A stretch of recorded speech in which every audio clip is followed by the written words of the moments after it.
አሰላሙ አለይኩም ወራህመቱላሂ ወበረካቱ። እንዴት ናችሁ ውድ ቤተሰቦቼ? ሁላችሁንም ሰላም ብያለሁ። በያላችሁበት ሰላማችሁ ዝዝት ይበል። ሀገራችንን አላህ ሰላም ያደርግልን። ሀባይብ ዛሬ ቀኑ ጁምአ ነው፣ ዲሴምበር 12 2025።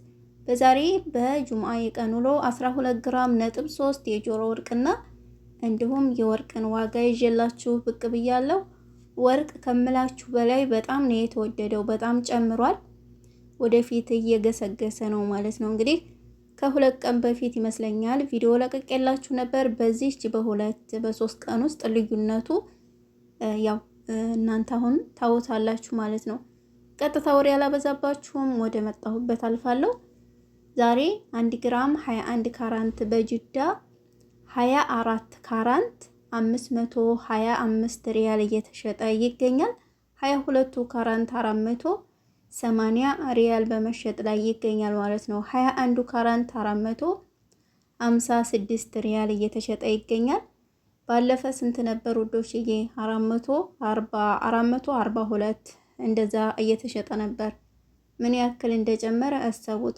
18 ካራንት 393 ሪያል እየተሸጠ ይገኛል። እንግዲህ ይህንን የዛሬ የጁምአ የቀን ውሎ ነው ማለት ነው። በዶላር 124 ካራንት 140 ዶላር እየተሸጠ ይገኛል ማለት ነው። 22 ካራንት 127 ዶላር በመሸጥ ላይ ይገኛል። 21 ካራንት 123 ዶላር እየተሸጠ ይገኛል ማለት ነው ሀባይብ። ስለዚህ የወርቅ ዋጋ በጣም ነው የጨመረው። ለምሳሌ እናንተ የነበራችሁን ታሁን በፊት የገዛችሁትን ወርቅ መሸጥ ብትፈልጉ 21 ካራንት በ500 ይቅርታ በ455 ሪያል ይገዟችኋል ማለት ነው። የእናንተን መሸጥ ብትፈልጉ ማለት ነው። 18 ካራንት 390 ሪያል ይገዟችኋል። ይሄ እንግዲህ የኛ ታሁን በፊት የገዛነውን ወርቅ ይዘን ሄደን ወርቅ ቤት መሸጥ ብንፈልግ ሳኡዲ ላይ ምንም ጊዜ አላባክንባችሁም። ያው በጣም ነው የጨመረው ሁሉም ቦታ ማለት ትችላላችሁ። ቀጥታ ወደ ኮይት ያለውን ዋጋ አነግራችኋለሁ ማለት ነው። 24 ካራንት 1 ግራም ወርቅ 43 ዲናር እየተሸጠ ይገኛል። 22 ካራንት 38 ዲናር በመሸጥ ላይ ይገኛል ማለት ነው። 21 ካራንት 37 ዲናር እየተሸጠ ይገኛል። ይሄ ኮይት ላይ ያለው የዛሬ የወርቅ ዋጋ ነው ማለት ነው። ኳተር ላይ 1 ግራም 21 ካራንት ባህሬን 445 ሪያል እየተሸጠ ይገኛል። 22 ካራንት 464 ሪያል በመሸጥ ላይ ይገኛል ማለት ነው። 24 ካራንት 507 ሪያል እየተሸጠ ይገኛል። ይሄ ኳተር ላይ ያለው የወርቅ ዋጋ ነው ማለት ነው። ውድ ቤተሰቦቼ የግራሙን ሂሳብ ብቻ ነው ዝጋ የነገርኳችሁ፣ የደሪባ ምናምን አልጨመርኩም ማለት ነው ሀባይ።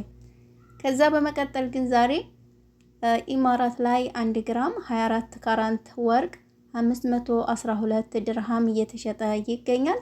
22 ካራንት 470 ድርሃም እየተሸጠ ይገኛል ማለት ነው። 21 ካራንት 450 ድርሃም እየተሸጠ ይገኛል። እንግዲህ ሀባይብ ሁላችሁም አመዛዝኑት ማለት ነው ምን ያክል እንደጨመረ። ጀርመን 1 ግራም 21 ካራንት ባህሬን 104 ዩሮ እየተሸጠ ይገኛል። በአሜሪካን 1 ግራም 21 ካራንት ባህሬን 123 ዶላር እየተሸጠ ይገኛል ማለት ነው። ካናዳ 1 ግራም 21 ካራንት ባህሬን 167 ዶላር እየተሸጠ ይገኛል ማለት ነው ሀባይብ።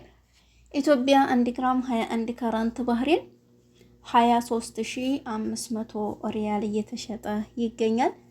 በዛሬ የወርቅ ዋጋ እንግዲህ ሳኡዲ ላይ እንደ በፊቱ ያልዘረዘርኩላችሁ ሁሉም ተመሳሳይ ስለሆነ በጣም ስለጨመረ ነው። እንግዲህ ሳኡዲ ያላችሁ ውድ ቤተሰቦቼ ለዛም ነው ማለት ነው። ስለተከታተላችሁኝ እጅግ አድርጌ አመሰግናለሁ። የዚህ የ12 ግራም ነጥብ 3ቱን ሳልነግራችሁ ረስቸው ለወጣ ነበረ።